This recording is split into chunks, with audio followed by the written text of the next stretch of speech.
Hello out there and welcome to another One Chapter Wednesday. I'm going to continue spotlighting 2021 Sasquatch nominees. And in this video, I'm going to read you a chapter from a beautifully told story about a relationship between a service dog and a boy who's on the autism spectrum.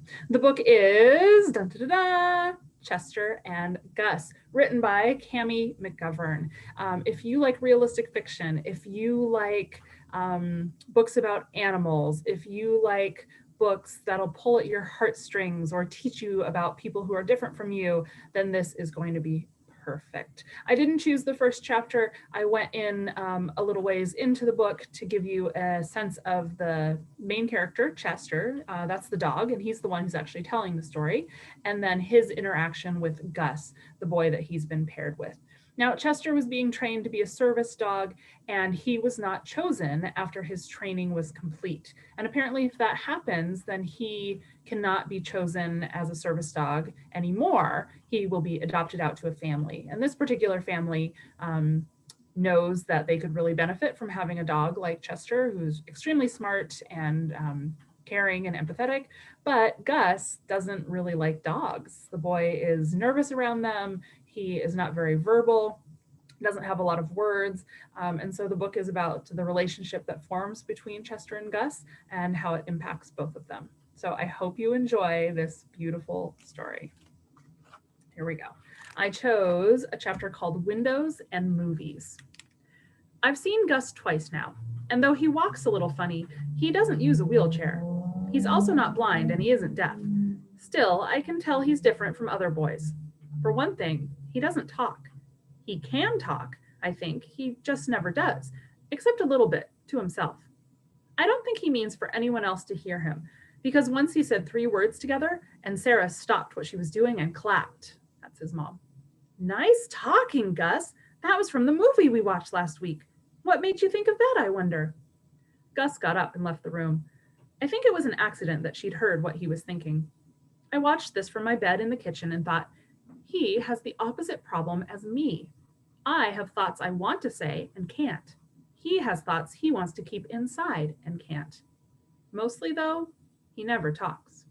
Instead of talking, he screeches or chirps or just moans softly for a long time. Sarah calls it droning. No droning in the living room, babe, she'll say. Mom is trying to work and it drives Mom crazy while she's trying to work, remember? Usually he doesn't stop. Gus, she'll say, do you hear me? No droning down here.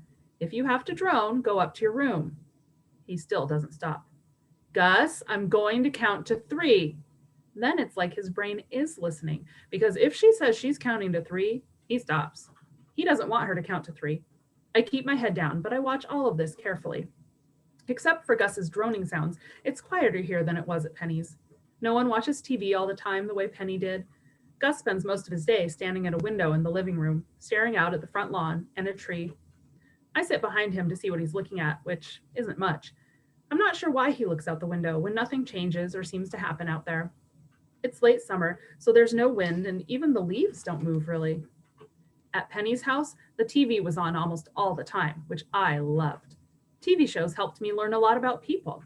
Penny was a big fan of detective shows and mysteries, and she would explain what was happening as they went along. A lot of times, the criminal's a person who seems really nice at first.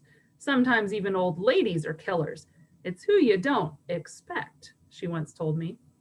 I didn't know what expect meant when she first said it. Now I do. I can even use it in a sentence. Gus doesn't act in any of the ways I expect a boy to act. He doesn't play rough. He doesn't pull my tail or try to pick me up. Sometimes I watch him and I think maybe he's not looking at anything. Maybe the window is where he watches TV shows that only play in his mind. I don't know how I got this idea, but I watch his face and I think I might be right. His eyes change sometimes, like he's surprised one minute and laughing the next, like a story is happening inside his head and the rest of us don't see it. That is just a little taste of that book. As always, if you're interested in reading it, you should be able to find it at your local public library. Your school might have it, or you can get a copy from your local independent bookstore. Thanks so much for watching. And remember, as you go out in the world, be kind, have fun, and don't stop reading.